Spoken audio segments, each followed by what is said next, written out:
I am in the temple at Karakoram.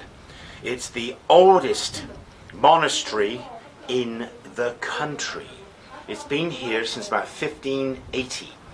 And behind me you can see 3 temples, and they each represent a part of the Buddha's life: childhood, adolescence and adulthood.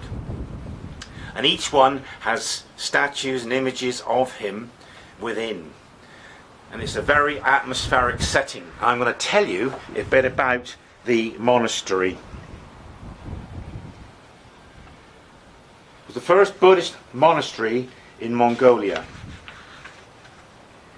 And it's gone through a period of neglect and prosperity until finally the Stalinist purge of 1937 put it completely out of business. The monastery remained closed until 1965 and was permitted to reopen as a museum, but not as a place of worship. It was only with the collapse of communism in 1990 that religious freedom was restored and the monastery became active again.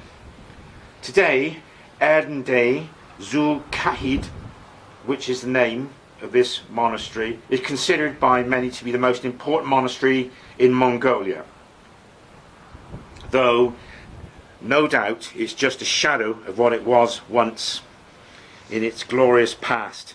At its peak it had between 60 and 100 temples, around 300 gurs inside its walls, and up to 1,000 monks in residence.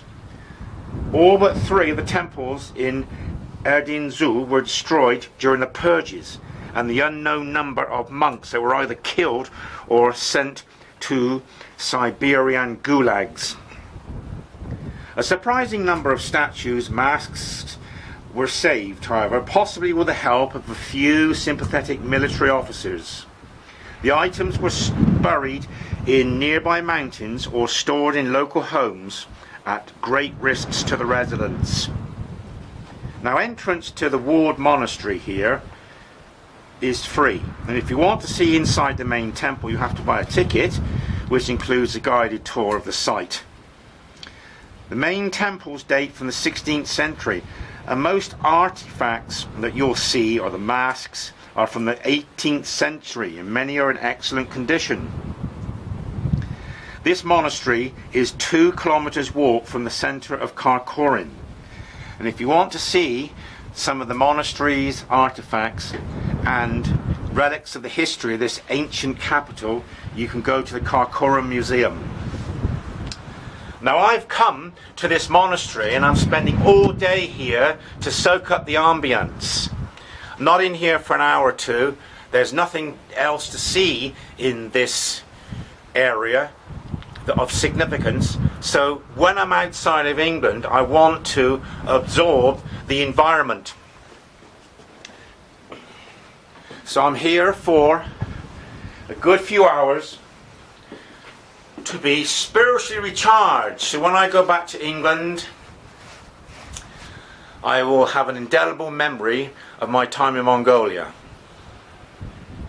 There are a steady stream of small numbers of people visiting, and in the complex here there are a few nomadic type gurs which the monks use for selling items belonging to their faith, and they have devoted followers.